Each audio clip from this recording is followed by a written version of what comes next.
I bet a lot of you listening are thinking about learning and development these days, maybe even for your own career. Yeah, for sure.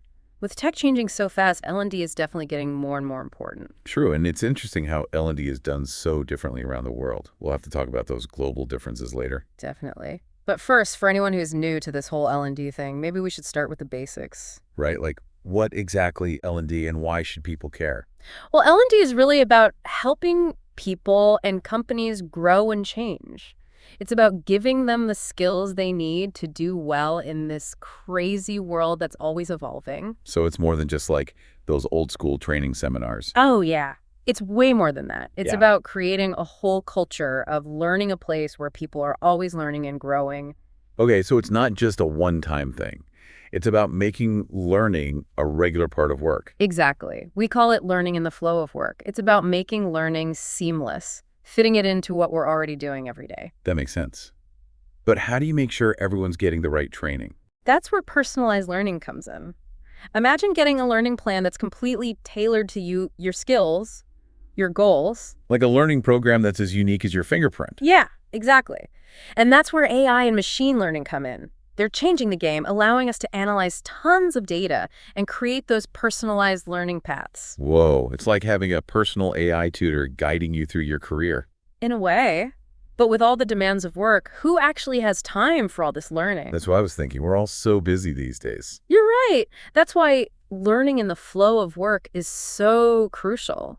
It's about integrating learning into our daily tasks so it doesn't feel like this huge extra thing. So instead of taking a whole day for a workshop, you might just do quick 5-minute learning bursts throughout the day. Yeah, think micro-learning modules, quick videos, in-app tutorials, stuff that you can easily fit into your workflow. Okay, that makes a lot more sense. Mm. But with all this focus on technology and efficiency, are soft skills becoming less important? Actually, it's the opposite. As technology automates more routine tasks, those uniquely human skills are becoming even more valuable.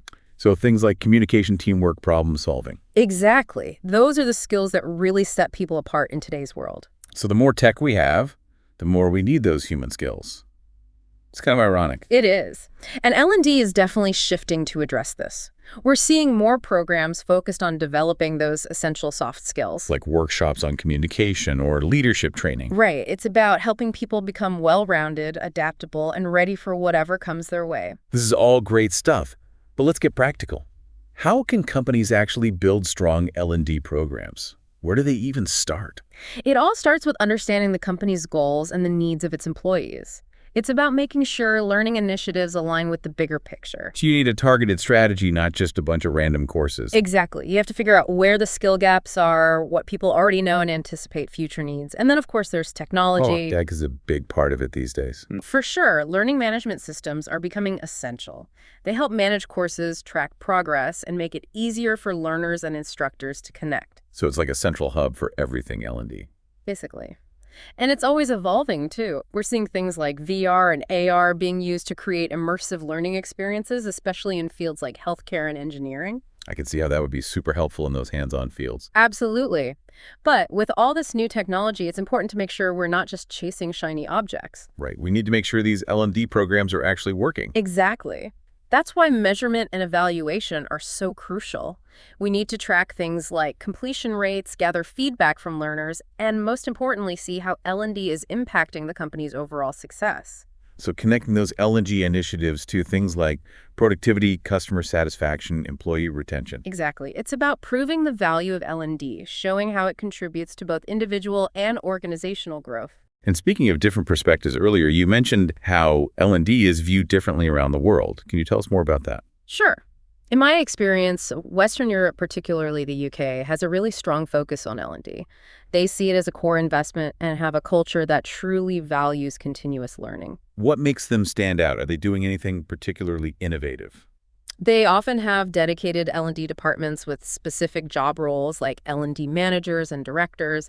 There's a real commitment to creating a system where employee development is a top priority. So they're not just talking about it, they're actually putting structures in place to support L&D. Exactly. It's about making L&D a core part of the company's DNA, not just an afterthought. And that commitment is reflected in their investment in resources technology and, most importantly, in creating a culture that values learning. That's fascinating. It sounds like they're really ahead of the game when it comes to L&D. What about other parts of the world? Are there regions that might be a little slower to adopt this L&D mindset? While I wouldn't say anyone's intentionally neglecting L&D, the level of investment and focus can definitely vary. Some countries and industries might prioritize short-term results over the long-term benefits of continuous learning. So they're kind of playing catch-up, while those leading countries are already thinking about the next level of L&D. You could say that, but the good news is there's a growing global understanding that L&D isn't optional anymore. It's essential. And as the world of work gets more complex and competitive, this realization is only going to become stronger. Makes sense. If you want to stay ahead, you got to keep learning and adapting. But let's shift gears for a minute and talk about the individual perspective. If someone is listening to this thinking, okay, L&D sounds great, but where do I even begin? Yeah. What advice would you give them? My first piece of advice would be don't get overwhelmed.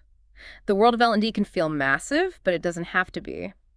Start by picking one or two areas where you want to grow. So instead of trying to learn everything at once, just focus on what's most relevant to you right now. Exactly. Once you've got your focus areas, start exploring the resources that are out there. There are tons of online courses, webinars, articles, books that can give you great insights and guidance. And don't forget about the power of networking. Talk to people in your field, attend industry events, join online communities. Right. It's about being proactive, seeking out opportunities, and using the resources that are available to you. That's great advice. And remember, learning is a journey, not a destination. It's an ongoing process of exploration, discovery, and growth. Well said. Enjoy the ride and never stop learning. Thinking about those countries that really prioritize L&D makes you wonder what's different about them.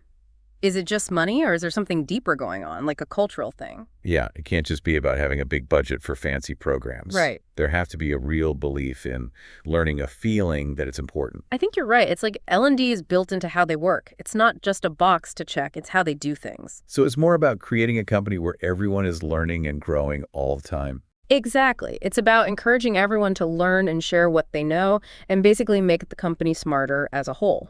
It reminds me of those companies that everyone wants to work for. You know, the ones with amazing cultures where people are really engaged and excited. Could that be connected to a strong L&D culture? I think so. When people feel like the company cares about their development and they have chances to grow and move up, they tend to be more engaged and motivated. They feel like they belong. So it's a win-win. The company invests in its people and the people invest back in the company. It's a cycle of growth. Exactly. But some people might be listening and thinking, okay, this all sounds great in theory, but does it actually work in the real world? Yeah, how does this actually play out in real jobs? Let's look at healthcare, for example. Yes. Healthcare is constantly changing with new technologies, treatments, procedures. It's a field where you have to keep learning. Definitely. You can't afford to fall behind in healthcare. It's literally life or death. Exactly. That's why hospitals and healthcare organizations are putting a lot of resources into L&D. They're using simulations, online learning platforms, even VR and AR to train their staff. So they're using some pretty high-tech stuff to create these realistic training experiences. Right. Imagine a surgeon practicing a complicated surgery in a VR environment before they ever operate on a real patient. That kind of training can really improve the quality of care and make things safer for patients. It's amazing how technology is changing how we learn, even in fields as complex as healthcare. And even in a tech-driven field like that, we can't forget about soft skills, communication, empathy, teamwork. Those are still super important for healthcare professionals. So it's not just about the technical stuff. It's Yeah. about the human connection, too. Absolutely. And L&D programs are recognizing this. They're including things like communication training, emotional intelligence development, even mindfulness practices. Wow, so they're really taking a holistic approach, recognizing that healthcare professionals need more than just technical skills. It's about giving them the tools they need to be great at their jobs, but also to connect with their patients and provide really personalized care. It's inspiring to see how L&D is making a difference in such an important field. It shows how it can literally improve lives. Exactly. And it reminds us that L&D isn't just about making money or being more productive. It can really have a positive impact on society as a whole. Which brings us back to that global perspective. If those countries that are leading in L&D are having such great results, imagine what could happen if every country, every industry, really got on board with this whole continuous learning thing. It's an exciting thought, isn't it? A world where learning is just part of life, a lifelong thing that helps everyone progress and come up with new ideas. It might sound a little idealistic, but I think it's worth aiming for. But let's get back to reality. For those people and companies who aren't in those leading countries or industries, but want to start their L&D journey, what should they do? Where do they begin? My advice would be start small. Don't try to do everything at once. It's easy to get overwhelmed by all the options out there. So take it one step at a time, build some momentum, and slowly make L&D part of the company culture. Exactly. Start by figuring out 1 or 2 areas where you or your team could use some development. Maybe there's a specific skill gap, a new technology to learn, or even a soft skill like communication or leadership that could be improved. So focus on the areas that will make the biggest impact and go from there. Right. And once you know what you want to focus on, check out the resources that are available. There are tons of free or cheap online courses, webinars, articles. You can learn a lot without breaking the bank. And of course, there are always books. Of course. As you go along, don't be afraid to try different learning formats and methods. What works for one person might not work for another. It's all about finding what fits your learning style. So it's that personalized approach we talked about earlier. Exactly. Yeah. And as you keep learning, don't forget to celebrate your wins and learn from your mistakes. L&D isn't always easy or straightforward. It's an ongoing process. It's a lifelong journey with ups and downs, but ultimately it's incredibly rewarding. It really is. And it can lead to amazing things, both personally and professionally. Well said. And it's important to remember that everyone's L&D journey is going to be different. There's no one right way to do it. The important thing is to find what works for you and to just keep learning and growing. I agree. And I think that's a great message for our listeners. No matter where you are on your L&D journey, it's never too late to start, and it's always worth the effort. I couldn't have said it better. Yeah. So to everyone listening, whether you're an L&D expert or just starting out, keep learning, keep growing, and keep pushing the limits of what's possible. It's been great talking about this with you. It really is amazing to see how learning has changed. It's not so rigid anymore. It's more flexible and way more accessible. And you're right, it's not just for work anymore. People are learning just because they love it. Exactly. Things like online learning platforms, all those free courses and webinars and communities where people share what they know. It's never been easier to learn new stuff. We can literally learn about anything we want, connect with experts all over the world, and go at our own pace. It's like people are rediscovering how fun learning can be. They're diving into coding, data science, creative writing, mindfulness, all kinds of things, just because they want to learn and grow. And it's not just about learning by yourself. It's also about sharing what you've learned working with others and contributing to this big pool of knowledge that everyone can benefit from. It's like everyone's learning journeys are coming together to create a smarter, more connected world. Exactly. And that's really important for innovation and solving problems. When you have people with different backgrounds and skills working together, you get so much more creativity and fresh ideas. It's like this collective brain power, where the whole is greater than the sum of its parts. Right. And as we keep embracing this idea of lifelong learning, we're not just expanding our own minds, but also helping to create a better future for everyone. That's a powerful thought. Yeah. It makes you realize how important it is to encourage learning, not just at work, but in society as a whole. It's about understanding that learning isn't a luxury. It's something everyone needs. It's a basic human right. Well said. As we wrap up today, I hope everyone listening is feeling inspired to start their own learning journey, no matter where they are in life or what their goals are. It's never too late to learn something new, to find a new passion, or to connect with others who share your interests. So to everyone out there, keep that curiosity alive, keep exploring, keep learning, and never underestimate how much knowledge can change your life. It's been great chatting with you. Same here. And to all our listeners, thanks for joining us on this exploration of learning and development. We hope you learned something new and feel inspired to keep learning and growing.